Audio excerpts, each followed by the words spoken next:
Take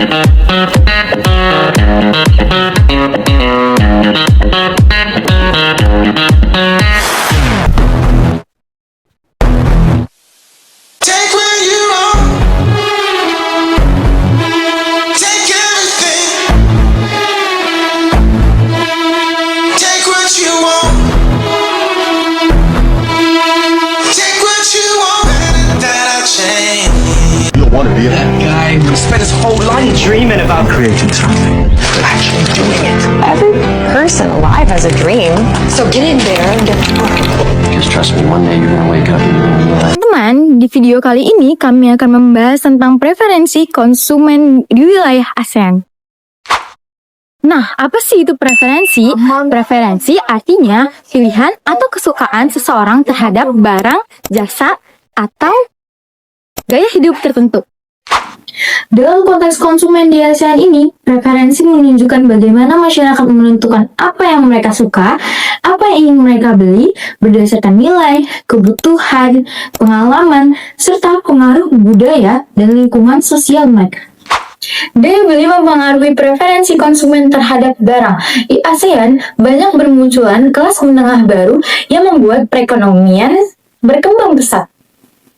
Kelas menengah baru ini memiliki minat terhadap produk yang lebih tinggi. Contohnya, di Jakarta, masyarakat lebih memilih produk internasional karena mencerminkan status sosialnya. Tetapi, daya beli di ASEAN tidak merata. ASEAN terbagi menjadi dua kelompok. Yang pertama, kelompok ASEAN 6, yang terdiri dari negara Indonesia, Malaysia, Singapura, Brunei, Thailand, dan Filipina. Dan kelompok yang kedua, yaitu CLMV, yang terdiri dari Kamboja, Laos, Myanmar, dan Vietnam. Nah, hal ini terjadi karena pendapatan GDP di setiap kelompok yang berbeda. Nah, kelompok ASEAN 6 itu tidak sensitif terhadap harga, melainkan lebih menekankan terhadap kualitas produk, reputasi merek, dan fasilitas lainnya seperti keberlanjutan dan kesehatan. Keterbalikan dari ASEAN 6, kelompok CLMV itu sensitif terhadap harga dan lebih mementingkan bagaimana produk itu bisa digunakan. Berikut beberapa pengembangan studi kasus di negara ASEAN. Yang pertama ada negara Malaysia. Konsumen Malaysia, khususnya Gen Z, menunjukkan minat tinggi terhadap pembelian produk halal melalui e-commerce seperti Shopee dan beberapa aplikasi lainnya dengan fitur pencarian halal. Keputusan pembelian di Malaysia dipengaruhi oleh tingkatnya pemahaman tentang produk halal dan awareness terhadap sertifikasi. Seperti contohnya, masyarakat Malaysia cenderung membeli kosmetik halal seperti Safi, Simplicity, dan lain-lainnya yang mencantumkan label halal pada produk mereka. Lalu ada fenomena FOMO yang mendorong terjadinya impulsive buying, terutama pada promo produk halal di hari besar Islam, seperti promo bundling produk halal di Shopee dan Lazada pada saat bulan Ramadan. Penelitian menunjukkan mayoritas konsumen Singapura menganggap penting bahwa produk yang dibeli ramah lingkungan, terutama dalam fashion dan barang kebutuhan harian. Tren eco-label sangat berkembang pada produk rumah tangga dan fashion. Gen Z sangat progresif dalam memilih produk eco-friendly seperti botol minum reusable, tote bag eco-fashion, dan grocery packaging berlabel green. Pemerintah aktif menggelar insentif sustainability, mendorong bisnis dan konsumen beralih ke packaging reusable, energy saving appliances, dan sustainable grocery. Sebagai contohnya, produk elektronik yang label hemat energi. Agama merupakan faktor landasan fondasi utama dalam memilih produk preferensi konsumen di ASEAN ini.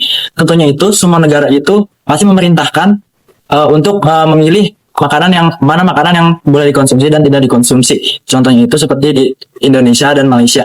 Kedua negara ini tuh mayoritas agamanya itu adalah Islam. Nah, dalam Islam itu kita dalam memilih makanan itu pastinya itu harus memperhatikan halal tidaknya.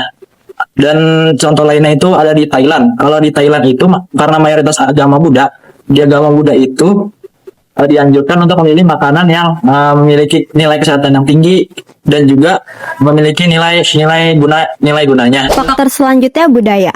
Budaya ternyata punya peran besar dalam menentukan rasa, warna, dan simbol.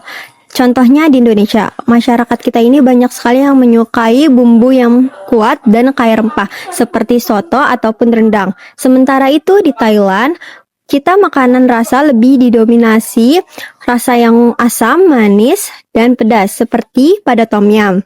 Dalam dunia fashion, budaya juga mempunyai pengaruh besar. Masyarakat Indonesia yang cenderung religius lebih menyukai pakaian yang tertutup dan sopan. Sedangkan di Thailand lebih terbuka terhadap pengaruh barat, sehingga gaya berpakaian mereka lebih bebas dan modern. Yang terakhir ada faktor gaya hidup. Gaya hidup menunjukkan bagaimana seseorang mengekspresikan diri di tengah perubahan sosial dan teknologi.